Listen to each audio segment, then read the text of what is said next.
Guys, good Friday morning. I'm Jerry Miller, and welcome to Real Talk with Keith Smith here on the I Love CVille Network. We are live in Charlottesville, across Albemarle County, Central Virginia, the Commonwealth, the country, and the world. We are presented today by Yes Realty Partners and Keller Williams Alliance. We're powered by Sigora Solar. We have a lot we're going to cover on today's program. We're very excited for the show. Anytime Supervisor Ned Gallaway is in the house, and anytime the king of content, Williamson, is in the house, the shows are dynamic and dynamite and absolutely breed community participation and engagement. Judah Wickhauer is our director. We would be remiss not to highlight everything he does behind the scenes for this network and this show. Judah, I'd like to start, if you have the two-shot ready to go, with the two with Keith and I, so we can highlight the new website that launched today, realtalkwithkeithsmith.com. You can find it online, realtalkwithkeithsmith.com. Keith, just a fantastically designed and developed website, if I do say so myself. Jeez, I wonder why. If I do say so myself. Let me see. It looks good, Keith. Yeah, I'm excited about it. I mean, the logo is just, off the charts, pretty cool, and I thank you and Judah for all the hard work that you did. But we want to kind of move the show to the next level after 300 shows, and whatever that times of minutes and hours we spent together, which was a lot. So we just wanted like a single source so folks can go and watch the shows and celebrate our partners, and I'm just excited about it. I would be a bit remiss if I wouldn't publicly state this, that the gentleman sitting across this table from me on this two-shot, would it take you about 2 years to convince me to do this? I'd say 2 years to do this, yes. So that was probably somewhere around 100 shows or something like that. But I'm excited about it. We're going to share the link so folks can tap into it. And, I'm just excited about the next level stuff. We're all very excited. We'll welcome John Blair to the program. We love you, John Blair. We love that you engage with the program. Why don't we, Judah Wickhauer, go to the four-shot now, and let's welcome friends in the program, all around, great guys, stakeholders, influencers, good people to be around. I can continue. Yes, I was talking about you, Supervisor Gallaway, and you as well, Sir Neil Williamson. Gentlemen, good morning. How are you guys doing? Good. Doing great. It's great to have you guys. Thank you. Absolutely great to have you guys. Keith, where do you want to begin when we have two guys like this? The conversation's going to be free-flowing, undoubtedly. Yeah, so I'm excited to hear that we got some questions coming in, and maybe the feed might take over some of the conversation. But Ned, for the few folks that don't know who you are, let's introduce yourself. Tell us a quick plug for CarLotz, and we'll move over to Mr. Williams to my right. Thank you for that. Well, Ned Gallaway, I'm the Rio District Supervisor in Albemarle County. I'm in my first year of my second term. Moved here by way, I'm originally from Wheeling, West Virginia, moved here by way of Cleveland, Ohio, where I was a teacher before coming to UVA to attend at the time, the Curry School of Education, but the education school at UVA. And now I've been in the car business, but currently with CarLotz over on Pantops, and CarLotz is a consignment retail remarketing business. So we take other folks' cars, you come in, and you're able to resell the car through us and make more than you could if you tried to trade it or wholesaled it yourself if you're a business, and without the hassle of having to go through selling your car on your own. So it's a great model for you to get more bang for your buck out of your car, and then it provides other people, based on our pricing criteria, a well-priced car that's already priced below market out of the gate. So my team's not commissioned, so it's a real low-stress experience. You come over, you end up working with the whole team. We explain our model, and we can help sell your car and make more money for you, or we can help you buy a car and get that car for less. And, even with the prices going through the roof as they have been, we still have kept our model and our formula the same, where we stay below whatever the average price is. So, of course, ours have gone up a little bit, but they're still below what the average price is it's running. So later on in the show, I really want to try to make a correlation between the resale used car business in the housing industry, and we're kind of stuck in the same place, a lack of inventory. And then there's a cool thing you guys have. You got a foosball, and you guys play a little foosball. Play a little Yeah, it's just a different environment. Like I said, we do. People.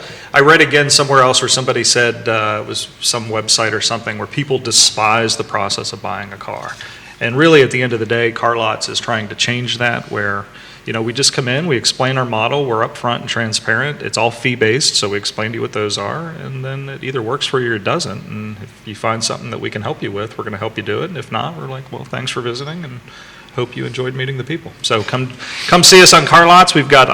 We're actually getting quite the uptick of inventory. That was my next question. From our consigners. So that's a great sign. So the inventory is great over. I've had more than probably I've had since December, end of November. Nice. Just in the last 14 days or so. And we're also starting to see an uptick in people bringing us our cars to sell. And those price points that can be below 12 or 14 grand. I mean, there's still life in a car that maybe is 10 years old, has been well maintained. You don't get what you want for it out of a trade. It's been a faithful car for you. Well, we can help get you just below retail for it and make some more money for you. And somebody's going to see that as a really great car to have. So it works out for both parties. We're going to try to connect the dots later between your industry and ours. Mr. Sir Neil Williamson. I'm thinking I'm driving a 10-year-old car that really is great. And they definitely, there'll be a time, but it's not yet. But Neil Williamson with the Free Enterprise Forum. I think I'm in my 18th year at the Free Enterprise Forum. We cover Central Virginia's local governments. We are unabashedly pro-business. We advocate for reduction in regulatory hurdles. We are all about getting more housing everywhere for everyone. I love that tagline. I love the tagline. Should we talk with should we start housing and the Crozet Gazette piece? I think we'll let Neil kick that off if you don't mind, but we'll talk a little bit about this article written by Lisa Martin in the Crozet Gazette and about affordable housing and incentives. So if you can kick that off, we'll talk a little bit about that. And sure, I'll set the scene. And Ned has been involved in all of these discussions, and Lisa Martin contacted me and a number of people for this article, and it's a very well-written piece in the Crozet Gazette. Albemarle County was reviewing and updating their housing policy, and now called Housing Albemarle, and that passed, I want to say almost a year ago now, but there were elements in it that required incentives in order to work. And so those elements, where it would be mandated to provide 20% affordable housing in any rezoning, were put on hold until the incentives could be figured out. For those just tuning in, the previous housing policy required 15% affordable units, and quite frankly, it has not produced the number of units that were desired. I think there's a wide variety of reasons for that. I don't know that it's necessary to get into it, but the bottom line is the old plan at 15% didn't work, and now the solution is to go to 20. We're also changing. Go ahead, Joe. Yeah, this is an important stat, and Keith, I'll throw it back to you. 2021, this is according to the article, a household earning the area median income could afford for a home, which in 2021 equated to a home sale price of $243,750. Those are difficult homes to find in Albemarle County at $243,750, Keith Smith. Yeah, so I was going to go there. So I think the last incentive was set up at 243. I believe the numbers got reduced down to 204, and that is, what the threshold for the total sales amount is. And as those who watch the show, they know I chair the Piedmont Community Land Trust, and we actually came together with a model to actually make the 243,750 work. But we'll go ahead and dive into that a little bit later. But Ned, I know you've been deep in the weeds on this. Are you happy with the path, and how can we help move that needle forward? Well, I'm certainly happy with the passing of the policy and what's in it. Was supportive of it. I advocated to get it passed before the incentives were outlined and defined. I still believe that we're not ever going to come up with, oh, these are the 8 incentives that are going to work to help achieve the new thresholds that we've placed in the policy. And we shouldn't. I don't think that's necessary. I think that any developer who is approaching a project that wants to help and get after affordable housing will come to us and should come to us and say, hey, this incentive would make the most sense for this project, and we can have that conversation. And I've been saying that since we voted on the housing Albemarle. I've voiced some of my own frustration that we delayed putting the new thresholds in place because we feel like we're going to identify these incentives where, frankly, they're all floating around out there. There could be tap fees, there could be reductions in standards for parking, there could be setback reductions, there could be tax incentive financing. I mean, there's the developers, the staff, everybody knows what some of these things are going to be. And okay, if we do define 8 of them, well, somebody's going to come up with a 9th one. That should be on the table as well. So I think the county recognizes that, yes, we're increasing the amount that we would like to see in a development for affordable housing, which, mind you, gets you the density bonus. So it does increase we've increased the threshold to get more affordable units out of it. But the county is saying at this point that, yeah, we've got a stake in this. We need to help, and that's what the incentives are designed to do. So it helps us get more affordable housing, and then it would help the developer to not be the only one that has to shoulder the burden or the cost of it. And I don't see what I would like to see developers to be encouraged to be able to come to the table and go, if you're a developer and you've got 5 projects going on in the county, you might need 5 different incentives based on the project that would help that project come through. And I think this policy will give the flexibility for that.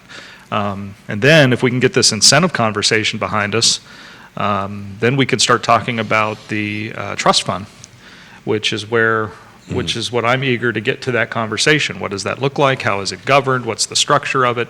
How will the funds be used?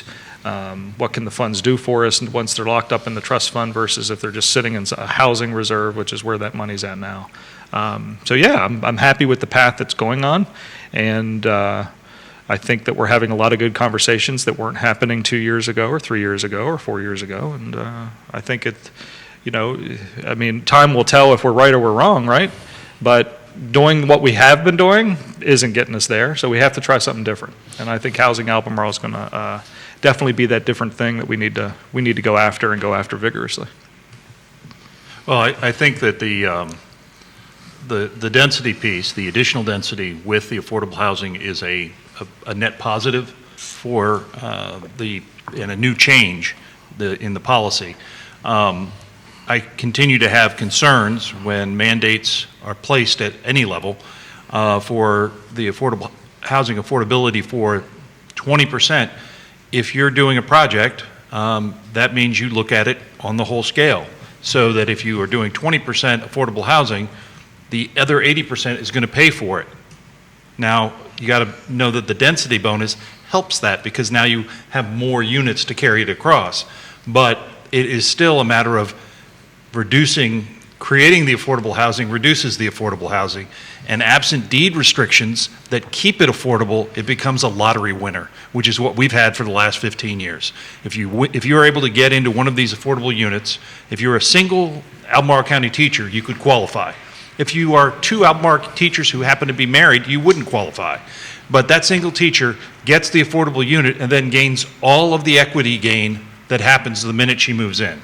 That's just not right in my world, and that's why the shared equity that we see at the Land Trust, at Habitat, and in other models needs to be a part of the equation so that we not only get affordable housing, but we keep affordable housing. Sure. Don't disagree at all. So let's go back to the trust fund, because maybe some folks that are listening and watching may not know exactly the basics of a trust fund. We don't need to get into the weeds of it, but how can a trust fund actually help this? Well, what is it and how can it help it? And there's different variations on it, so Sure. I'm becoming more educated on it myself. But when you have a reserve pot of money set aside, then it's just at the whim of at the board and what comes up, and here we've got this and we could pay for it out of the reserve, which is fine. We've done that with certain projects. But a trust fund, the way it's been used in other jurisdictions, one, they've grown it because it's been existing for 20 or 30 years to have a ton of money in it, and it's even money that kind of in some instances works for itself to gain the money. So it's not just putting ongoing operational dollars or one-time monies into it. So you can start getting some investment returns on it, I believe, is how some trust funds work elsewhere, which is a good idea. But then you can start setting the standards where you say, well, if that comes out, then you could have like a scorecard, if you would. Well, this project achieves this, and you could prioritize that scorecard to be able to get the funds out, so it's not just whoever gets to the board first to ask for the money. Well, that's kind of how it is now, right? This is more like a roulette kind of thing, right? Whoever pops in. Well, that's being a little bit, I think that takes a little away from the investments that the locality has made, Albemarle specifically, in a couple of projects that have been direct investments or deferred investments, where they defer taxes through a synthetic TIF, have proven to provide affordable housing. This idea of a synthetic TIF, you pay all your taxes, and then you get rebated for the improvements. So if you put an apartment building up, you still pay the taxes on all of it, and then they rebate the improvement, which is the apartment building, for 15 years, and then they take that and then they sunset it over the next 5 years. This works for rental properties especially, and when LIHTC, which is low-income tax credits, federal low-income tax credits are involved, the LIHTCs require 30 years of affordability, and what that does is it creates this trigger. I was talking to someone who's very involved in this project, and they said, well, Neil, but somewhere between year 15 and year 20, I recast the loan. I've been paying down Sure. the principal, so now it's a smaller principal, so I can still afford to keep them affordable, which is what I have to do for the LIHTC funds that expire in year 30, but that keeps it affordable. And I had an aha moment when he said that. I was like, well, that makes perfect sense. You're recasting, it's accounting. It's not high-tech accounting, it's pretty basic. So I got a bunch of numbers in front of me, and just looking at what the health of the Albemarle County housing market is, and if you are looking for some housing affordability, it's not there, right? The reality of it is that we're going to have to work together as a team. And I promote and I talk about, because I'm a little bit jaded about it, about the land trust, right? But just to put an example on how it worked, we just did our first resale on Nassau Street. This is Charlottesville. This is not Albemarle County. But to speak to Neil's point and Ned's point about the forever affordability, this path works. Make a long story short, for $60,000 investment, we were able to put homes up there for $215,000. We just resold our first two for $240,000, but they got to keep the equity, and they walked out of that with anywhere between $30,000 to $50,000 in cash, and they moved up this housing ladder. But the important part of it is, from a jurisdictional perspective, that $60,000 will keep on giving forever. Mm-hmm. Right? So it's not a one deep or two deep on that end of it. But so, when people say, at least from my perspective, when people say this requires a lot of money to do this, I push back. It really doesn't. What it really requires is what we're doing here. What it really requires is having a conversation with all the players and do this stuff. We're working on a project in Albemarle County. We're producing 15 affordable housing units at the 243. Just signed 6 more contracts to do 6 more across the street. We're not asking for a penny from Albemarle County to do that. It's a $20,000 per unit transaction. We raised that, and we're putting $3-4 million worth of property in the ground. But the reason that worked was, I picked up the phone, we had some proffer help that we needed, interpretation, the county got a hold of it, we raised some money, we partnered up with a developer who's looking to do this, and we are going to produce in 12 months about 15 units. And how long did it take to do that under the old system? Years. Well, the other part of the equation is where you set the bar and where you set the incentives. Because if they're not aligned, those projects, and Ned and I have a little bit of a disagreement about that, will eventually go by right. What that means is they have a by right zoning capacity that might be 1 unit an acre, to use a phrase. And you could build in the development area much more densely. But if the rezoning process, is not predictable and requires too high a bar and does not have the incentives to help you get over that bar, it will go as with the path of least resistance by right.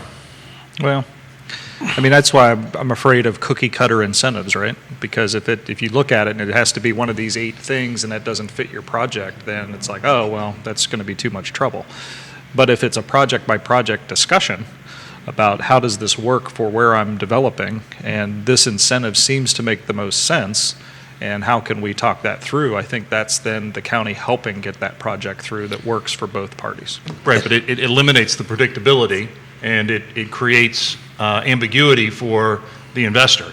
And it does have some challenges where you go by right. You can get a building permit. Of course, it'll take you 3 months. That's been the case forever. I mean, you put your cards on the table. It's a risk to go through a rezoning. Will you get it or won't you get it?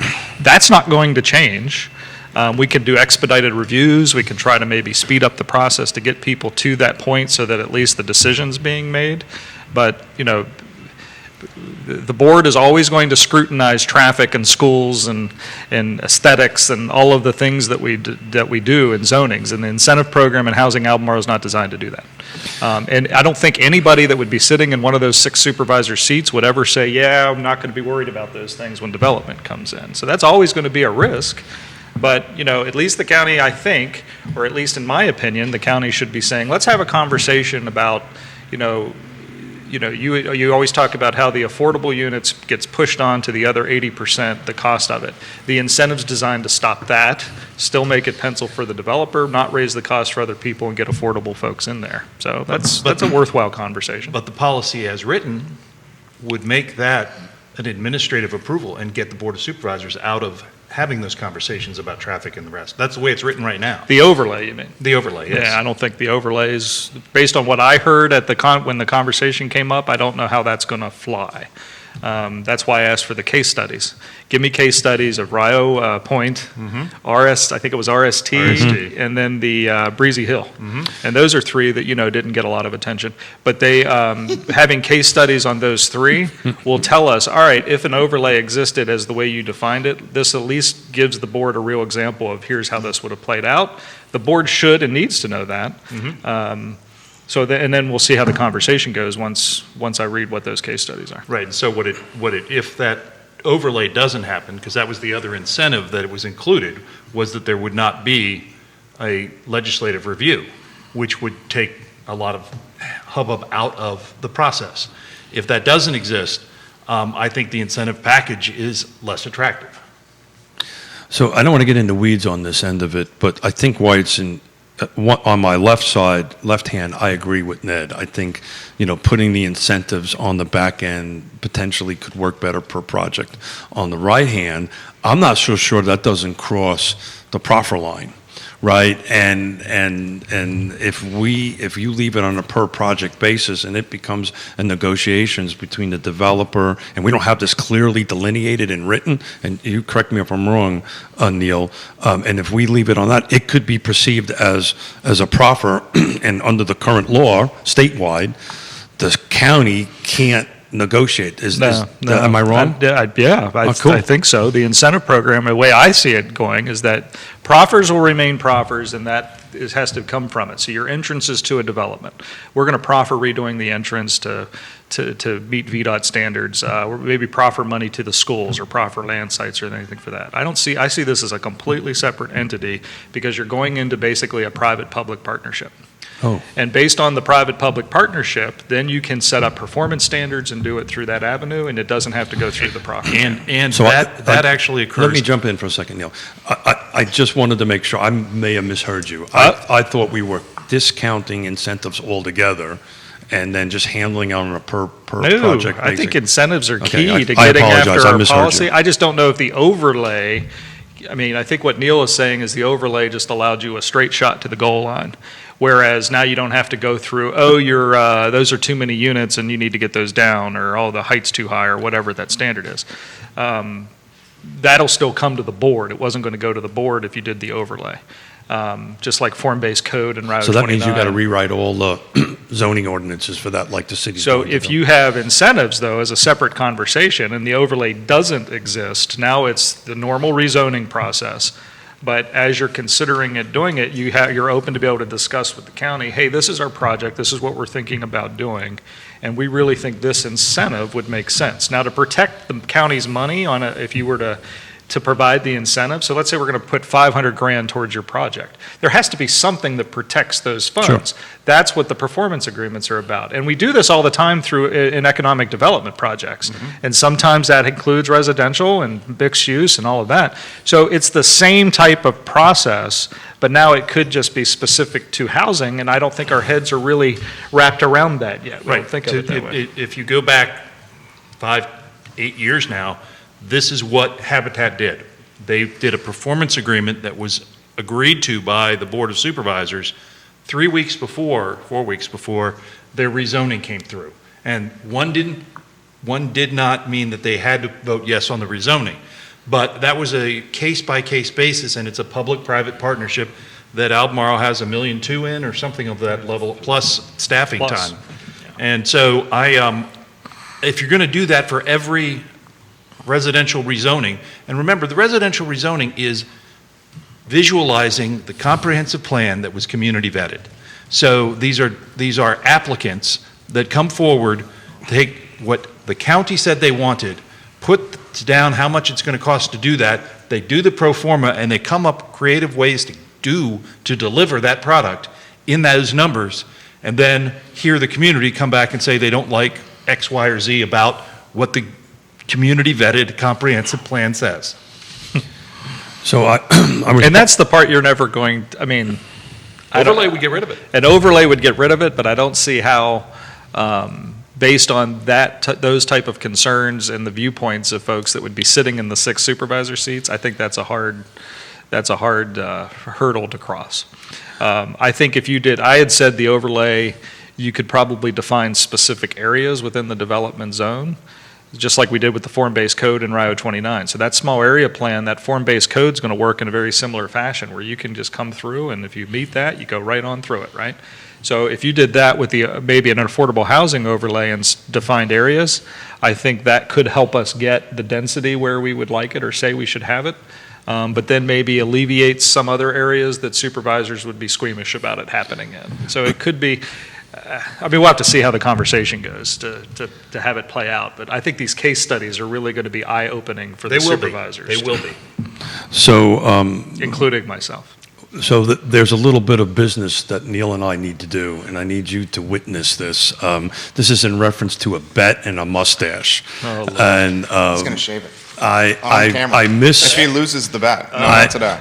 I misspoke. I believe, what day did I misspeak? It was a show or two ago. Got it written down. Yes. And I misspoke, and I said... Oh, you actually called Neil out on the show? No, I misspoke on the dates. Oh. because I have it written. I know you do. Well, it's on Up on camera. my wall. Yeah. Yeah. Well, it's not on camera, but he wrote this and put it on his office. So what we're betting... And you said a few days ago that you thought you were going to win the bet. I still think I am, and I'm going to tell you why I think I'm going to need the bet, because I'm going to tie this into this bigger conversation.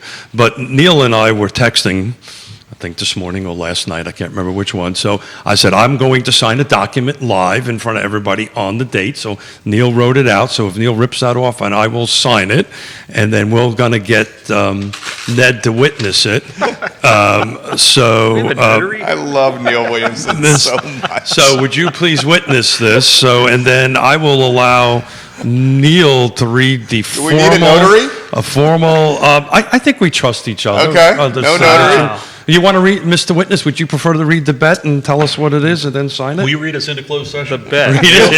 Neil Williamson predicts the new Charlottesville zoning code will pass on or before June 19th, 23. Keith Smith predicts it will not. And Signed. So the bet is, if I lose, I will shave my mustache off that I've had on since 1985. On set. On set. There was some talk about Neil shaving it off, but I don't trust him that much. Okay. And something about a straight razor. And Maybe Neil does not want to do that. Yeah, so we have a written proof, and so I was wrong. I said the 1st of June, and very quickly after the show, I got reminded that I was incorrect. So let's look at this big picture overlay and timeline and proffers, and I don't really want to get too much in the weed in it, but I was part of a meeting yesterday, part of another nonprofit. We'll leave names out of it, we'll leave projects out of it. We were talking about a pretty sizable project that they're working on, happens to be in the city of Charlottesville, and folks who are smart can probably put 2 and 2 together on that. I think we have. On that end of it. And there was in the middle of the project, there's potentially a 6-month holdup because of some erosion and control issues. And why I talk about this and I bring this up is the real success on how these projects work is how the nonprofit or the for-profit works with the jurisdictions and works with it. This happens to be a nonprofit that if this holds, that project gets put on hold for 6 months. And if it holds, which hopefully it will not, that will kill that project. And so one of the things that I feel Albemarle County can do, and the city of Charlottesville and any other jurisdictions, is what they do out west. This particular project would have one dedicated person in the city or in the county that if there's a problem, that dedicated person helps walk it through. And one who sits on this side of the table, it's very frustrating to get bounced from department to department to department to department, and then people change on that end of it. So the way these jurisdictions have done that, if you have an overlay and you meet all these check boxes, you're expedited on approval and you get a dedicated person.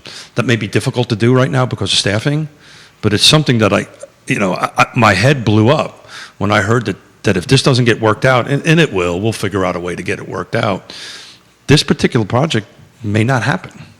Why should any project go through this, profit or nonprofit? It is a problem that is systematic, and if a private developer has to hire somebody to walk a project through, a nonprofit is a developer. It is true. They are a developer. It does not mean a bad thing. They are developing the dream, the comprehensive plan. What their profit model is doesn't matter. We need to fix the problems that exist that get you jumping from desk to desk to desk to desk. And we need to make it streamlined for everyone. I don't think that affordable housing should get a better drag than any other housing project because it's affordable. If the county chooses or the city chooses to dedicate folks to it, great. That's their doing, probably under a public-private partnership. That's fine. But I think we need to recognize the problem exists for everyone and not just for the nonprofits. So I just want to put a point on this. So this is an important point. This is post-rezoning. Understood. Right, I'm okay. watching this go through for-profit and nonprofits. I'm talking to one developer, one applicant who has a building permit that's been sitting since January, and they're just trying to enclose a patio. Yeah. We have a client like that as well. So, look, we use I get it. Yeah. So But you've been through it. We're trying to, and in the county, in Albemarle, we are, through both the actions we took mid-budget cycle and with this budget, attempting to, I don't think we're going to solve it just in this, what we're doing in the mid-year moves and then this current budget move, but it's certainly the first steps to trying to get it fixed. This is not a Albemarle County issue, right? No, I get it, but I'm saying I'm in Albemarle, and Albemarle is not exactly known for its speed in getting these things through. So I think it's important for people to hear, as I've said before on this show and other places, that we would be attacking and are attempting to get at it in this budget cycle, and I think we are. And they did add mid-budget added positions in community development, which is something that was somewhat unprecedented. And it's important to recognize community development applications is a profit center. So thank you for bringing up budget. Maybe we'll pivot the conversation a little bit on how Albemarle County's budget's going, how its tax rate. I know it's not decided yet, but if you can bring everybody up to speed on where we're at for the next series of Fridays going forward. We have each jurisdiction coming in, and we're going to actually talk about where we're at. Well, by the time most come in, the budget will be adopted. on that end of it. So how's the budget process going? Neil kind of tapped into it a little bit. If you could add to that, questions have been coming in about in-person meetings coming back and how that's positively or negatively impacting the process. Well, I mean, where the budget stands, we still have another work session at the end of the month that's predominantly going to be Dart and Towel turf fields conversation and follow up to our previous talk on that. But as it stands, I mean, we kept the property, the property tax rate the same. We had reduced the personal property, which is mainly, I mean, cars, and there's some other elements in that. And then the TOT, or the transient occupancy tax, was raised. The meals tax will be raised. So there's been some shifting of where the revenues are going, or coming from, if you would. And that's where it stands. So right now, there'll still be some public hearings on it. There's still a chance for people to give input and to talk about it. What can't happen at this point is that we cannot raise the tax rate. Sure. We've put the ceiling on it. Now, we could still adjust it, and that happens every single year. But right now, that's the depending on your point of view, the worst or best case scenario with the actual property tax. So Ned, I quote you regularly on the show for this particular statement, that if you really want to know how a jurisdiction is going to vote on something in the future, keep an eye on this portion of this budget season. Budget season always is like the most important, in my opinion, cycle within elected bodies. Do that. So how are we, is our budget climbing, staying the same? How's the budget end of the side of things looking? And when's the actual date? I mean, I'm talking the dollar amount that we're going to settle on. I mean, we still have to determine that, right? So that's May 4th, I think, is when we're slated to take that action, where we would finally just vote and go, okay, we've got a budget. So in the meantime, there are still things to be worked out. And we do have a couple, like within the budget itself, there's a couple of small, well, they're not small, but there's changes that, and I don't know if other supervisors are going to bring some forward. So I've always said, if you want to learn about a supervisor, pay attention real closely at budget time, because you can see a window into what they prioritize and what they think. So, and I'll give an example. So we had earlier, a couple months ago, so the budget got recommended, and at the time, the housing fund had, I think, $1.9 million in it. And then the recommendation was to put $3.1 million to get the housing fund up to an even 5. So after the recommendation came out, an action came before the board to fund a position connected to Southwood, and it was 140 grand, 150 grand. But what that does, without taking the change in the way the budget was recommended, is now we'll be that amount short of $5 million.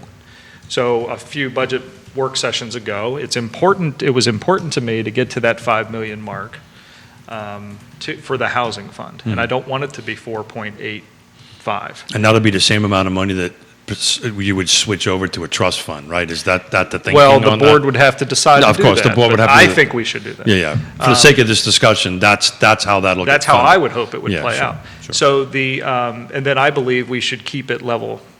It should stay at 5. So if you spend $500,000 out of it, then the You put next it year back you in. need to replenish it. So it was important to me to get that to that $5 million. So I asked a few meetings ago to go, well, all right, I don't know where to bring back some recommendations of where we can find that 150 grand to make sure that that fund is at $5 million on July 1st when we vote on the budget. And that, because I'm an affordable housing advocate, I want that money to be available to us. I want that amount. And so that'll come back at some point, and the rest of the supervisors have to agree whether, or if the staff makes a recommendation that we don't agree with, maybe we find somewhere else where the money comes from. But I intentionally waited until after we set the tax rate, capped it, because now it has to move within the current. Because localities Orders. must do balanced budgets. Yes, so now it's a decision. Where does that 150 come from? And this, to me, is where you learn about supervisors. Because the staff is going to come back and go, we're going to take that 150 from, or you could take it from here, and then the decision of where you move it to and where you put it gives you an insight into what type of individual you have. And I've made some other recommendations about about some moves like that, and I expect other supervisors will. We tend to call it the parking lot or the list. When you're listening to the budget, we say, well, let's add this to the list, and then at some point before the final vote, that will come back, staff will make recommendations, and then we'll go. The other one that I asked was that I, at minimum, wanted to see our Department of Social Services positions. The way it was budgeted in the recommended budget was to start January 1, so mid-fiscal year. So I asked for those positions to be pulled forward to July 1, not to wait until January. So of course that's 6 months of cost, right? Because it was previously delayed, so you can save some monies onboarding staff. And then also ask for an additional FTE in the Department of Social Services. So where does that come from? Well, at some point, like I said, we'll get back into dealing with the list. Staff will come back with recommendations and they'll say, well, these two items, this is the cost, this is how we would do it, this is where it would come from. And that would basically be me saying, I agree with that. Sure. And then you learn, okay, well, as Supervisor Gallaway, you either agree with me or you don't agree with me about Sure. funding a position or pulling it forward and where that money comes from, because it's sacrificing funds somewhere else. So it's a balancing act, right? So we've got the tax rate that's floating here. We've got the other end of the triangle that is the assessed values, right? That's kind of the heartbeat that's kind of doing it, and then we've got the dollars on that end of it. So the tax assessments have been set, right? That's there. The rates floating up and down as you guys are negotiating the dollar amount will determine where the rate's going to go to Neil's point, because we got to be at zero in the center of that triangle. And the rate, for my understanding, the rate that you've discussed it could come down, but it can't go up. Yeah. And to answer your other question, which was really kind of a macro question, what is the percentage increase in the budget? And that's something that you do want to take a look at, how your budget is growing. And quite But it frankly, always grows, right? I guess. It didn't last year because they did a 6-6-12, which was they didn't know what was going to happen with COVID. Sure. I think it was a 3-6-6-12. 3-6-6, yeah. 3-month budget, then they did a 6-month budget, then they did a 6-month budget, and then they did a 12-month budget. It was a very pragmatic, it was a very difficult 3 weeks in Albemarle County Finance, but it was a really good way to go, although it froze positions that we're still feeling the pain of. Thus, you have 3 months, 4 months to get a building permit. That's can be tied directly back to freezing 7 positions in community development. That was a prudent thing to do. But those got released, though. Those have been released. Well, but that's why, because that mid-year was out of the ordinary. Right. But that also took into account the reality of how the revenues changed, the tax monies coming in, and seeing the need. So it was, you don't like to make those decisions mid-year, but it's a very special circumstance coming out of it. Right, and so this budget, I think, is, I had a discussion with someone who said, we really have an effective tax rate. Every locality does, because everybody's as unique as everybody else, and your assessments are unique. And there are higher assessments in Albemarle County than there are in, say, Galax. So your effective tax rate is higher than what it would be if the assessments were lower. But the budget grew, I want to say it grew by like 15 to 20%, if I'm remembering right. Yeah, I don't remember the percentage off the top of my head either, but it's definitely grown over year. So one of the reasons why But it's been a conservative couple of years too, Yes. so You guys have done a good job, man. if you could, somebody could probably go back and theorize that if the pandemic didn't happen, what might have been the trend line. But don't The you guys trend have a line's reserve? definitely been done, because we wouldn't have frozen positions back then. We would not have done such a conservative pullback in those 3 weeks. So it looks like. Right, agreed. You're looking at it. I think that you're now going back to right-sizing the government piece, but it's always important to know what you had Yep. and what you're Sure. spending. That's right. And you had a surplus this past fiscal year, and that's not a bad thing. People seem to think, well, you're taking my money. No, having a surplus means you've been conservative in your budgeting. And I think that's actually, in local government and in business, not a bad thing to do. Well, and I think this year, the past year, the surplus was for that same reason, because we were realizing the things that we had put on hold. And we didn't anticipate that revenues were going to recover and jump as much as they did. But you're right. If you have a normal year, no pandemic, not talking about what we've experienced over the last budget cycle, But there were years in Albemarle County where you would have a $14 or a $15 million surplus. And to me, that's just as bad budgeting if you became 14 to 15 million short. Right, somewhere between 0 and 14 is a good number. Your budget now is how many millions of dollars? I mean, it's almost what we're climbing to $500 million. $500 million, so We're 14 gonna get million. there soon. 14 million compared to 500 million is, is a little bit too much. But 7, probably not, because of the scope of the size of the budget and the operation. So let's talk about the surplus for the moment, because there's could be a misconception out there what you can or cannot do with a surplus, right? So we might want to talk a little bit about that, because if I have a $14 million surplus in my personal budget, I wouldn't be sitting here. But if I had a $14 million surplus in my personal budget, we'd start spending it, right? We'd start doing something with it, put it in the stock market, buy more property, whatever it is. But you guys can't, what can you actually do with a surplus? Well, it would be the same thing. We could spend it, we could give it back. There's a number of things that we can do with it, and each year Can we add it to the new budget? Typically for surplus, you consider it one-time monies. So if you put it into the danger would be, well, let's take $1 million and put it into operations. Well, then you're setting yourself up because for the next cycle. Yeah. So for surplus funds, we have typically held to the discipline of, we're going to spend this on one-time purposes. And that's been a variety of things. Now, our typical strategy is that some percentage will go to the CIP, because then you're putting cash into it.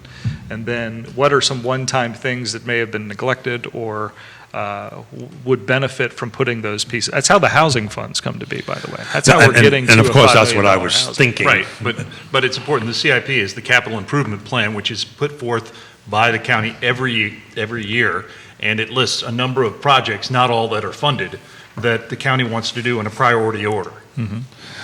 So we've been talking a little bit. Do we have any questions We do. on the feed? We have a lot, and I've enjoyed the discussion. As the pace setter of the conversation, when Neil and Ned are on the show, I can sit back and listen and enjoy the coffee, which is enjoyable. This is a good question. How does the county consider increased assessments and the added revenue it provides the jurisdiction?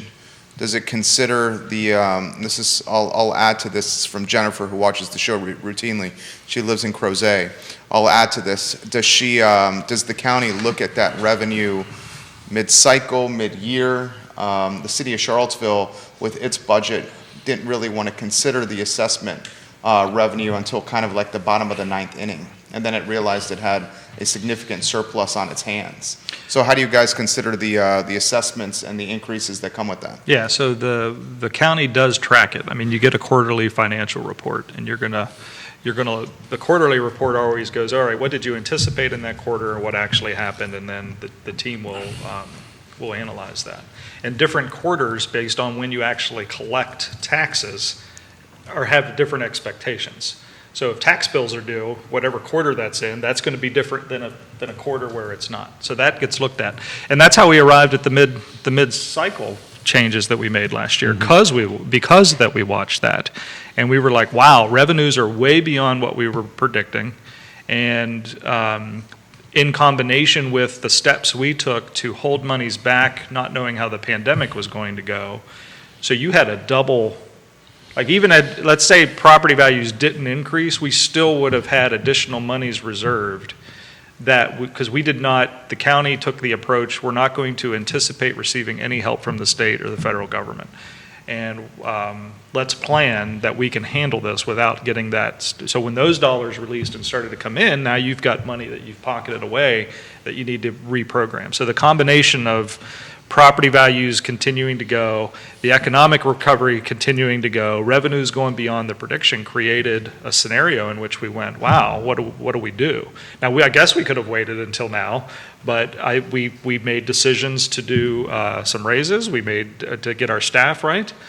We made the decisions for the community development piece, and we started programming saying, okay, this is going to the CIP. We're going to redirect this money over to broadband, and the housing has received. And that's already decisions made. In this cycle, then, the Economic Development Fund will get some money. So yeah, we deal with that kind of in a real-time scenario, not just well, not real-time, but quarterly. The finance team would deal with that on a everyday basis. Because I like how that's handled, and I'm going to throw it to you here, Neil. With the city of Charlottesville, we were all up in arms for the last 45 days because of the 10-cent real estate tax rate advertisement. And the thinking was that we're going to advertise this potentially to fund school reconfiguration. But then they realized in the bottom of the ninth inning that we don't have to raise it 10 cents, we can raise it 1 cent, and the money's there. So it could have saved so much community angst and turmoil over the last 45 days about this issue. It is true, but the way Virginia State Code is written, you can advertise a rate and you can do anything below that rate or below. That's the way the code's written. I'm not certain that there wasn't calculations that it would never actually be 10 cents, but we want to have the flexibility because we don't know the information to determine where between 0 and 10 cents we need to be. That's fair. I don't feel like the perception was managed that well. Well, I don't The know. narrative, if you may. I'm certain that I'm not one to comment on the narrative of Charlottesville over the last several years. Okay, there you go. I think that's true. What are your thoughts Well on played. What are your Well thoughts played. on this topic, Keith Smith? Well played. Look, to Albemarle counties and Ned's, just giving them some kudos on that. You guys were watching it. I'm not so sure City of Charlottesville was checking it every I don't think they quarter, were. And I every think it's quarter. because they lacked the institutional memory of Well- open seats, Well, let's vacancies everywhere. well, let's face it. Albemarle County has a little bit of a staffing, That's what I'm saying. a little bit more staffing on the robust side than the city. But You don't buy that. I in have, this department, I will say that in the Commissioner of the Revenues Department, I think Todd Divers is one of the best in the state. Yeah, he's doing a hell of a job. agree. And he's being ignored. That's a little different than I would the agree. finance group I would in the agree. city. But I don't want to throw Todd under the bus because No. We it's have to very explain- rare to see a Commissioner of the Revenue come in front of the city council and say, you're screwed. you're really going to need to pay attention to this Yeah. because you're going to send these bills out in 90 days and you are going to get creamed. Yeah. And he's going to get creamed Oh, it's- unfairly yeah. for him. And he's papered the trail. And that was a next question for Supervisor Gallaway about the property tax rate and used cars going up. And they seem to be stabilizing of late. But you want to add something Well, to I this? just wanted to add something real quickly to it. I've been making a couple of notes here, and I love this conversation because, I get to make notes. But most folks also don't realize that the budget cycle is July, not January, right? So our household budgets we do every yearly, right? So this is July. So that's kind of important to talk a little bit about. But this whole thing that I think, Neil, you want to kind of explain a little bit. Mr. Divers is an elected official, right? Not staff. And there's a huge difference between the two. And, when he gets up there... He's got to manage PR to get reelected. He's got to manage that to get but his mandate is a little different than staff's, right? It is, and it's a different government model, than the executive model, which has a finance department that reports Correct. up to the county executive and to the board of supervisors. And you're right, he is an elected official. I would say until recently, he was kind of a under the radar elected official. Just Not as, anymore. Can you name the clerk of the court? But it is a important role that our government has, and it is deserving of the attention it's getting now. So possibly staff and elected officials were not listening to the other elected official, whereas in Albemarle County's example, it's a direct employee, it's a direct staff. There was this, at least outwardly looking in. I'm sorry, I can't give it all to staff. Albemarle County has a great staff. They provided options to the board.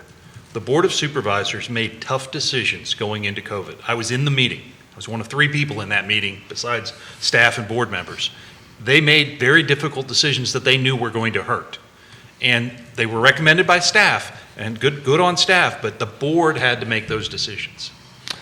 So the only point I was trying to make is the staff was feeding information to True. the Board of Supervisors that may or may not have happened at the city council Understood. level. That's the point I'm trying to make.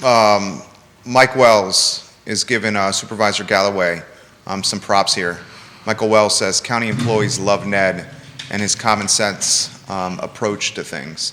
I echo what Detective Mike Wells says. We have Thank you, Detective. That's very comments kind. coming in for Supervisor Gallaway on vehicles and the bills that are coming out soon on personal property.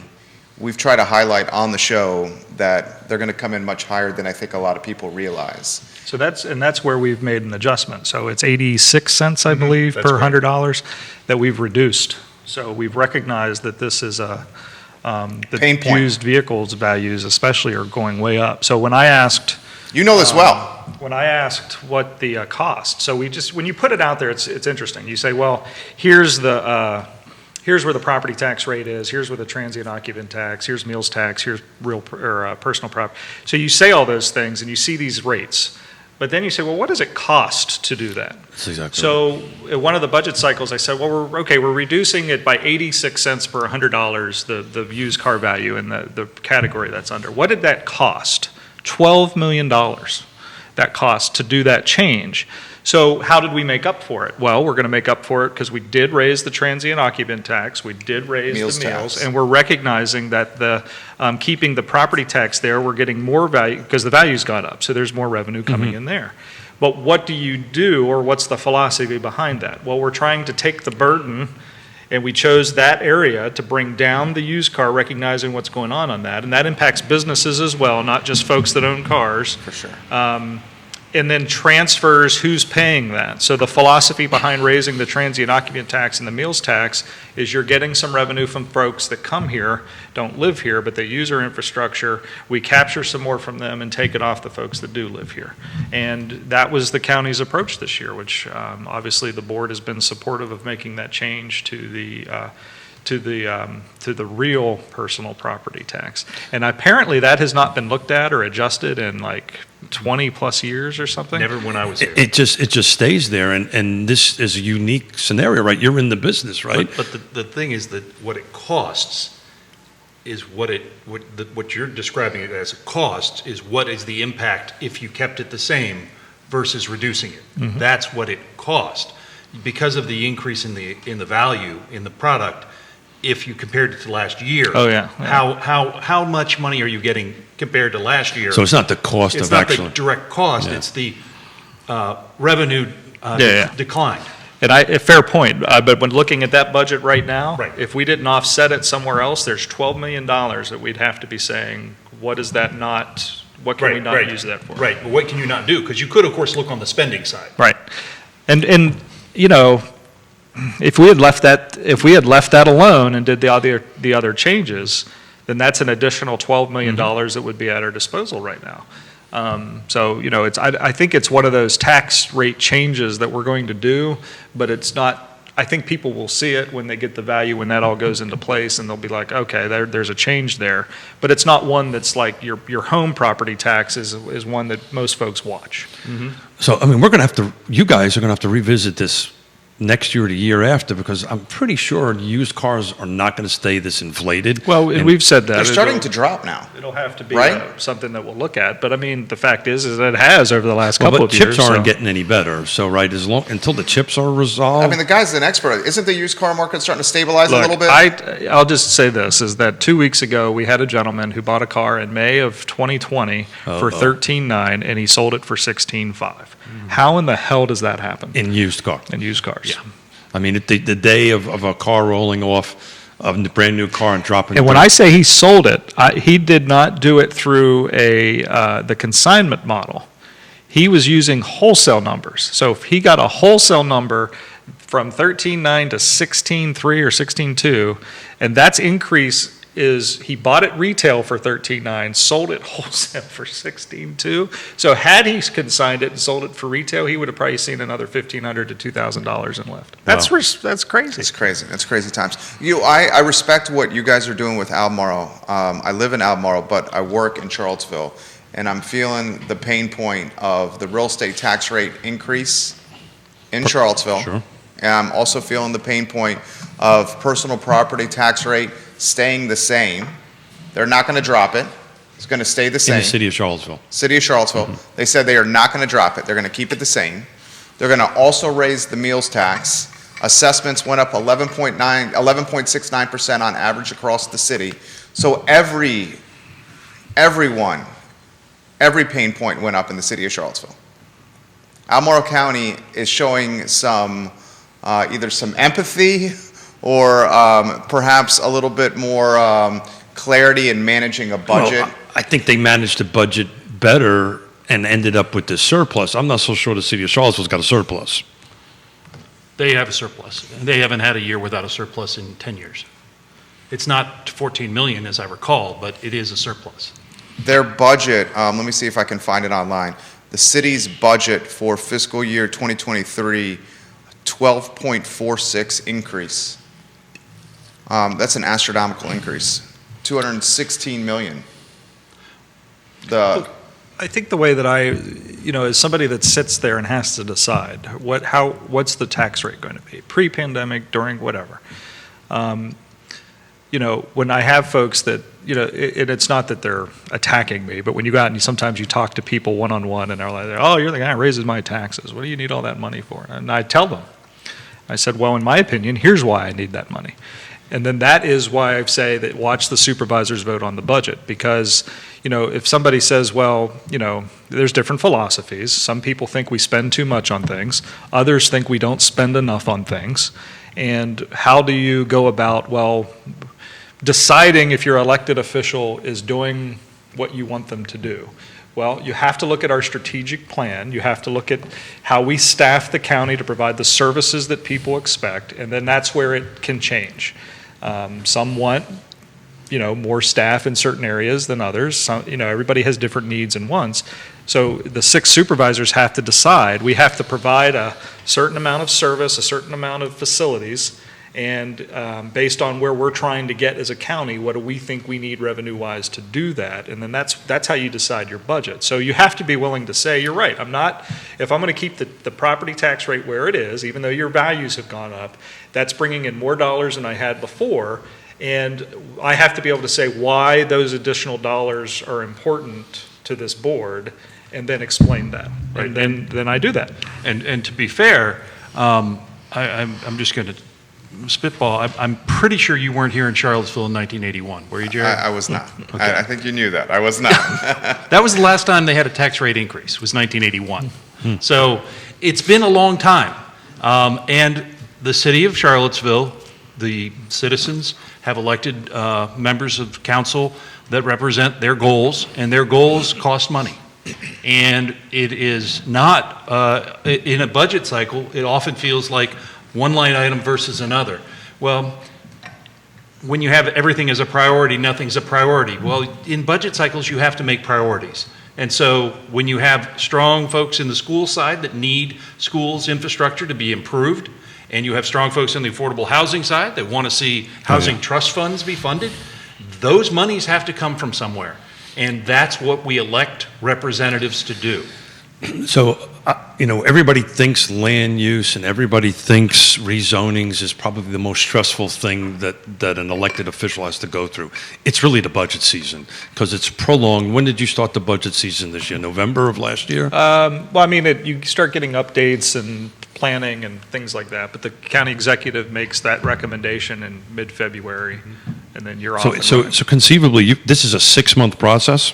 For us, because of that mid-year stuff, we've really been dealing with budget items since the fall, but we've been dealing with fiscal year 23 really in-depthly since February. But prior to that, right, there's the nonprofits are saying, hey, I need some money. The staff, The whole process for everybody else starts probably September, October. You start putting your asks in, and the departments have to put their asks in. So the whole fall is going through a whole process that leads up to the county executive needing to be ready to go in February to make that So staff's recommendation. under a lot of stress because everybody, it's all about the dollars, right? Then the elected officials, it's all about the dollars. So I tell folks all the time, if you really want to have a meaningful discussion about something other than the budget with an elected official, you kind of got to let this in my opinion, let this budget stuff settle out a little bit. You need to keep a close eye on it, because then you'll know how everybody's kind of thinking about whatever topic you might be interested in presenting before the board. But what I'm trying to do is give you guys kudos. That's a lot of work. That's a Yeah. lot of nonstop Well, work. staff is the one that, they've basically been in a continuous budget process since March of 2020. I mean, really. And this year is finally, I think after we get through this budget, well, frankly, it'll probably continue for another year, just the process they've been following the last 2 years. So maybe by '24 and getting through the fiscal year '24 budget, it might be back to some sort of quote-unquote normalcy. So, Neil, what, do you know off the top of your head when the city of Charlottesville votes on their budget? The city votes, I I think it's before the county, right? the county's voting May 4th. I think the city is voting in that same week or the following week. Got it. So it's typically in May. Yes. And the reason I bring it up is we have Council Wade and Councilor Snook, I think it's Mayor Snook, excuse me, coming on the last Friday of this month. You're talking about fiscal year 2023? Correct. Yeah. That's already been voted upon. The budget, The city, the Charlottesville budget. the full budget. Yeah, got approved last week. Thank you. Tuesday last week, that's right. Yeah. I'm sorry. Yeah. Oh, that was their vote on the final. That was their vote on the final. That's So what I thought. Tuesday's- That's been It was approved. Tuesday's special meeting, yes. Yeah. So my apologies to everybody. I got my dates wrong on some stuff. 216 million, So fiscal year 2023. yeah, I thought the city adopts its budget first of all the jurisdictions. Yeah, and Mayor Snook coming on the show Friday, right? Last Friday of the month. Last Friday of the month. I think it's the 29th. This comment's come in. 7 minutes left here. We're mindful of their time. Supervisor Gallaway, so you got the soccer people watching here, so get ready. Supervisor Gallaway mentioned turf fields at Darden Town. Can you give us more updates on that? So the 27th of this month will be the second, I'm pretty sure if that's a Wednesday, the 27th. That'll It be is. a second work session. So we just had a work session, the 23rd, maybe, 25th, something like that, back in March. And then we've asked for it to come back and come back soon. So the 27th will be the next work session.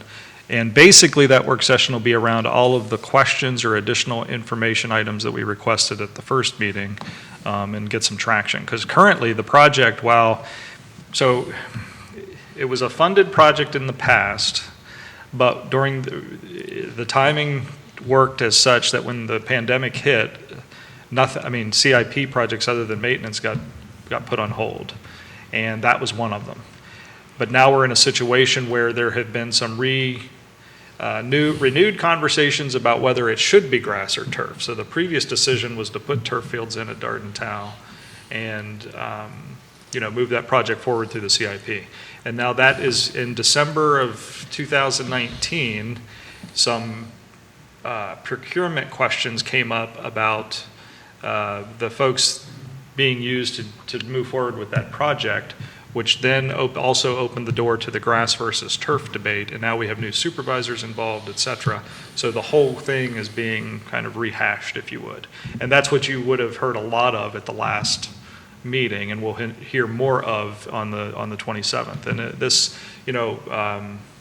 we're not a like-minded board on this topic. Right. So listening to where supervisors are on the topic, some have put it out there, some are asking questions, so it's going to be interesting on the 27th to get all the new information, and then we'll have to figure out from there what we're going to do to move forward on that particular topic. Are lights a part of that discussion?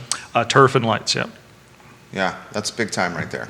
And I know Cascadia is not a fan of the light piece at Darden Town, but the light piece would create regional tournament opportunity at Darden Town. Do we want to add the footbridge to that conversation? And the other question that revolves is if you have the lights, which is a struggle for some in that area of the community, because when it came in, there was really a big discussion about lights. Will the fields, if they are not turf, be able to take the abuse or use that would come with lights? You have additional use. Exactly.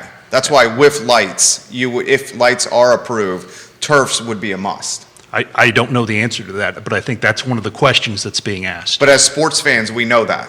As because folks lights- that have had the rug rash that turf gives you, yes.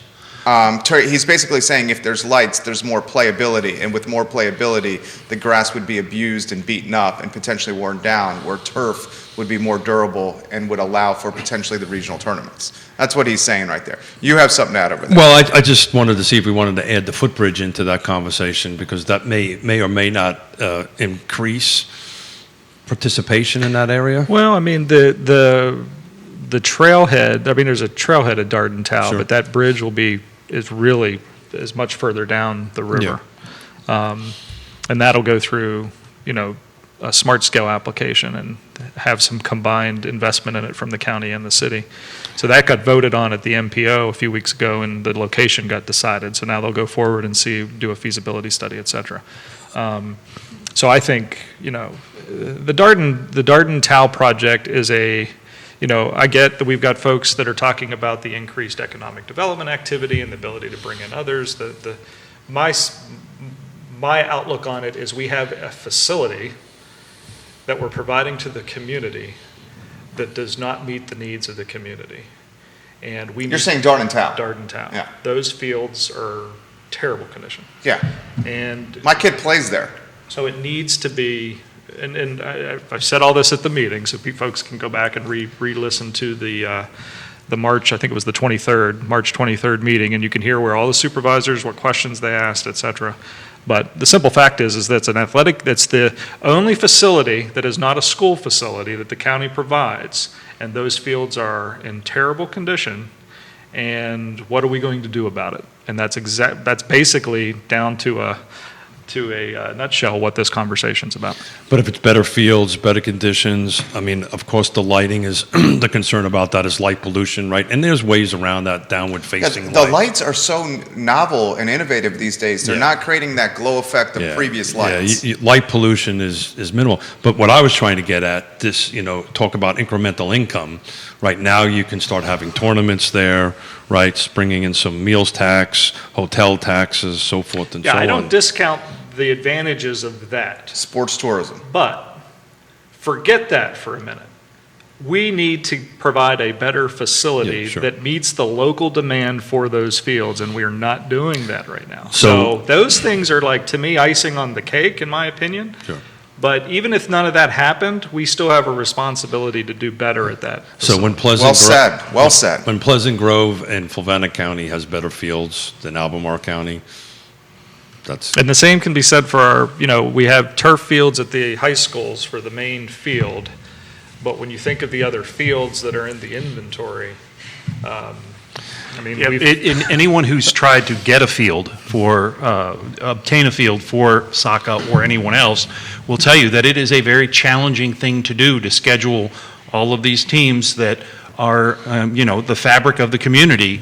I know my kids played at Darden Tow and some of the elementary schools and there were always challenges. And I think it's imperative on local government, if you choose to provide services, that the level of those services be up to where you want them to be. Right. And, and I want to be I always get a little anxious when I make statements about condition or quality of facilities. Your statement was accurate. But it sounds like I'm beating up on But it wasn't a lack of staff. This is not on staff. Been there forever. If this were a staff issue or this was a effort issue or something like that, that's a different solution. This is a board programming those tax revenues that come in to fix and provide services or facilities. Yeah, so this is on the board, both what exists now and what will exist in the future is up to the Board of Supervisors. it's the used car that has 150,000 miles on it, right? It just needs to get that engine rebuilt or whatever. It's just been used for so long. It's not staff's issue, that they're doing the best that they can with what they have, but it's time to upgrade it to something brand new. I want to change it around a little bit and try to have a little bit of fun here the last minute or two. So fun. It's been fun the whole time. Yeah, you guys have done a hell of a job. You don't know how much we enjoy this. I enjoy it. Yeah. Well, to Jerry's point, I love these shows where we could just sit around and take notes and sip coffee. But you're going to take the lovely missus out for this weekend. What's your favorite go-to to get a bottle of wine or a glass of wine? Well, I think you've asked this man you this did question. ask that. Yeah. I mean, we love going to the Whiskey Jar. Yeah. I mean, No, that's I'm talking just, wine in specific. Oh, wine specific. Well, we don't really have a go-to for wine. I mean, it's Well, I know honest. what mine is. You go out and you decide, all right, where do we, because when I mean, let's face it, when we have the opportunity to go out, it's driven by what are you in the mood for tonight? And we definitely have our favorite haunts that we like to go to, but, I can't say that, I have a wine spot. To So me, I was pick trying the to- spot usually for the food and all that, and then I go, what am I drinking tonight? That's, So I was trying to make a plug for some vineyard called Well Hung, right? Is that the one? I will say that the Well Hung Vineyard in Gordonsville has a special Easter menu. You can check it out at wellhungvineyard.com. It's a great place to pop in. We have outdoor seating. It should be beautiful. And it's, although it's not, did you know what the Easter Bunny's favorite restaurant is? No, but I'm about to find out. IHOP. Easter Bunny's favorite restaurant is IHOP. Can I ask Supervisor Gallaway about the designated outdoor refreshment area discussion, the Dora? Oh, yes, sure. Has there been any progress with the Dora with you guys? I We saw the news of Danville, right? And Danville's going to be the first Dora in the Commonwealth's history, year-round Dora. I feel like this is coming to us. It is. It's working its way through the Economic Development Authority, I believe. They Yeah. had a discussion about it last month. Being and presented to you It's going to guys. be presented to you Yeah. by Roger Johnson in the near future. So it's one that I know is coming, but we haven't really had any conversation about it. Okay. This isn't the game, right? Or the show, right, Dora? This is something else? No, Okay, it's got not, it. it's This not one- looking for the map. It's not I looking mean, at but that. I this just is wanted to the, make sure I got go that into right. one place and you can buy a drink and then walk Walk around around. in that. It's like the in beer like a garden. defined area. So, Yeah. I mean, so that'll, I don't know when it'll be in front of the Perfect board, but for that's Stonefield. coming to the board, I believe. Keith, anything you want to add here? No, this Guy's is great. This is a lot of fun, guys, and as Jerry said, it's really great just to sit here and listen and take notes and have folks ask questions, and I'm blessed and thankful that you two guys are sitting here on number 300, man. That's been a long 300 shows. 300 shows. It's just, you did the math. What did that come out to? It's a lot of hours. A lot of hours. And that doesn't even include the conversations before and conversations after that may or may not include a cocktail on that kind of stuff. But I want to thank you guys. And I know your schedules are swamped, and to sit here and take out a couple hours of a Friday once a month, I appreciate the heck out of it. We're talking close to 40,000 minutes with the distinguished gentleman here. Before and after time, 40,000 And minutes. he says that without twitching. It's amazing. 40,000 minutes. Oh, hold it. He is twitching. Hold on a second. I want to close by giving Neil Williamson props in the Free Enterprise Forum. We're on his website daily, and follow him on social media daily, and please support the Free Enterprise Forum in any way possible. Fundraising, spreading the word of the Free Enterprise Forum, seeing him in public and shaking his hand and thanking him for the service that he provides to the Central Virginia community. He's A-plus people, Neil Williamson, and Ned Gallaway. The more he comes on the program, I think the more the community respects him and gets to know him and understands what he is all about, and that's really being on the good lookout for Albemarle County in so many different ways. You guys are great, and Keith Smith, Thank you. as well. With the glasses, you look at sharp. Happy Easter to everybody that's watching. That's We hope right. you- Happy Easter. Yeah, happy IHOP. Easter. Now I got it. Happy Easter. Yeah, there's the joke. Duh, Judah Smith. Wickhauer is our director. Thank you kindly for joining us, guys. You guys have a good weekend and take care. Thank you, guys. So how do you feel about this?